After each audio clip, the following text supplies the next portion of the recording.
عظیم ایثار۔ عظیم صاحب اپنی دکان کے اندر چھوٹے سے بنے ہوئے کمرے میں بیٹھے دکان کا حساب کتاب لگا رہے تھے کہ ان کا بڑا بیٹا فہیم داخل ہوا اور ایسے لگ رہا تھا کہ وہ کچھ کہنا چاہتا ہے۔ عظیم صاحب نے اس کے آنے کا احساس ہوا تو اس سے پوچھا، ہاں کچھ بات ہے؟ تو فہیم نے کہا، بابر نے دکان سے پیسے چرائے ہیں، میں نے خود اسے دیکھا ہے اپنی جیب میں 100 کے نوٹ ڈالتے ہوئے۔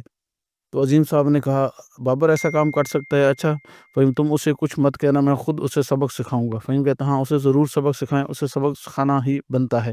پھر وہ فہیم اپنے باہر چلا گیا اور اپنے کام میں مصروف ہو گیا۔ عظیم صاحب حساب کتاب کرنے لگے اور حساب کے دوران وہ سوچ رہے تھے کہ بابر نے ایسا کیوں کیا؟ میں تو اسے بڑا اچھا سمجھتا تھا اور اسے بڑا اعتماد کرتا تھا۔ خیر وہ حساب کتاب میں مصروف رہے۔ حساب کتاب کرنے کے بعد وہ دکان سے باہر گئے جہاں چاروں ملازم اپنے اپنے کام میں مصروف تھے۔ انہوں نے ایک دم سے کہا، بابر! تو بابر چونک گیا۔ تو عظیم صاحب نے کہا، بابر مجھے تم سے کچھ کام ہے، تم اپنا کام ختم کر لو، پھر میں تمہیں بلواتا ہوں۔ پھر وہ اپنے کمرے میں آ گئے۔ فہیم کچھ دیر کے بعد عظیم صاحب کے پاس آیا اور ان سے کہا کہ آپ مجھے یہاں پر بلا رہے تھے، آپ کو کوئی کام تھا؟ تو عظیم صاحب نے کہا کہ تم کام کے دوران اونگ رہے تھے، اس لیے میں نے تمہیں آواز دی، آئندہ اپنی نیند پوری کر لیا کرو۔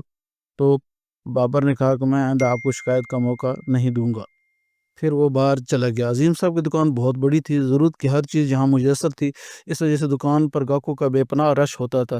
دکان میں 4 ملازم کام کرتے تھے۔ فہیم بھی ملازموں کا ہاتھ بٹانے کے لیے دوپہر میں آ جاتا تھا۔ بابر کو ان کے پاس ملازمت کرتے ہوئے 3 مہینے ہو گئے تھے۔ عظیم صاحب اور ملازمین کا بھرپور خیال رکھتے تھے، ملازم بھی ان سے بہت خوش تھے، مگر عظیم صاحب یہ سمجھتے سے قاصر تھے کہ بابر نے ایسا کیوں کیا۔ اگر فہیم نے اسے چوری کرتے نہ دیکھا ہوتا تو وہ کسی بات کا اعتبار نہ کرتے۔ عظیم صاحب کچھ دیر بابر کے متعلق سوچتے رہے، پھر انہوں نے دکان میں سے کچھ سامان ایک ٹوکری میں رکھا اور ایک لفافے میں 1000 روپے کے کئی نوٹ ڈال کر لفافہ جیب میں رکھ دیا اور دکان سے باہر نکل آئے۔ اب ان کا رخ شہر کی کچی آبادی کی طرف تھا۔ تقریباً آدھے گھنٹے کے بعد وہ گھر کے سامنے کھڑے تھے۔ ابھی وہ دستک دینے کا ارادہ کر ہی رہے تھے کہ ایک عورت کی تیز آواز سنائی دی۔ پرائے مال پر نظر رکھنے سے بہتر تھا کہ آپ آصف سے مزید وقت لے لیتے۔ آصف کے پاس گیا تھا مگر وہ تو کوئی بات سننے کے پر آمادہ ہی نہیں۔ اس نے مجھ سے یہی کہا تھا کہ کل ہر حالت میں مجھے پیسے مل جانے چاہیے، اس لیے مجبوراً چوری کرنی پڑی۔ عظیم صاحب نے باہر بابر کی آواز سنی۔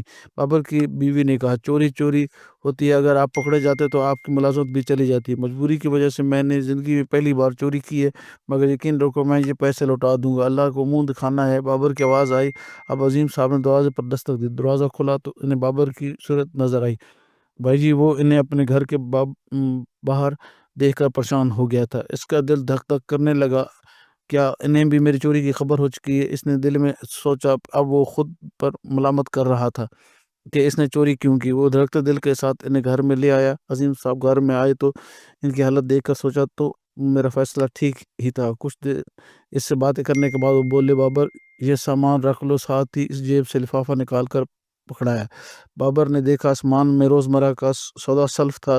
سیٹھ صاحب یہ سب کیوں؟ بابر نے کچھ نہ کچھ سمجھ سکا۔ بابر، تم دکان میں پریشان نظر آ رہے تھے، بہتر ہوتا کہ تم اپنی پریشانی کا ذکر مجھ سے کرتے۔ خیر میں نے سوچا نئے ملازم ہونے کی وجہ سے کچھ کہنے سے گھبرا رہے ہو۔ جب مجھے کچھ نہ سوچا تو تمہارے جانے کے بعد کچھ سامان اس ٹوکری میں رکھا اور تمہارے پاس چلا آیا۔ اور ہاں، اس لفافے میں کچھ رقم ہے جو تمہارے کام آئے گی، آئندہ اگر کبھی ضرورت ہو تو بلا جھجک مجھے کہہ دینا۔ عظیم صاحب بولتے چلے گئے۔ بابر حیران سے انہیں دیکھ رہا تھا۔ انہوں نے اپنے نام کا حق ادا کر دیا۔ عظیم صاحب رخصت ہوئے تو بابر نے رقم گنی، وہ اس کی چوری کی یہ پیسے سے کہیں زیادہ تھی۔ اس کی نظر شرمندگی سے جھک گئی۔ اگلے دن بابر نے چوری کی ہوئی رقم عظیم صاحب کو دی۔ پہلے تو انہوں نے حیرت سے رقم کو دیکھا، پھر پوچھا کہ یہ رقم مجھے کیوں لٹا رہے ہو؟ سیٹھ صاحب، زندگی میں پہلی بار چوری کی تھی، مگر اللہ کا شکر ہے کہ اس نے مجھے چور بننے سے بچا لیا۔ امید ہے کہ آپ مجھے معاف کر دیں گے۔ اس کی آنکھوں میں آنسو تھے۔ کوئی بات نہیں، انسان غلطی کر کے ہی سیکھتا ہے۔ فہیم حیرت سے ان دونوں کی باتیں سن رہا تھا جیسے اصل واقعے کا علم نہ تھا۔ عظیم صاحب کردار نے بابر کو نہ صرف چور بننے سے بچا لیا تھا بلکہ اب انہیں ایک وفادار ملازم بھی مل گیا تھا۔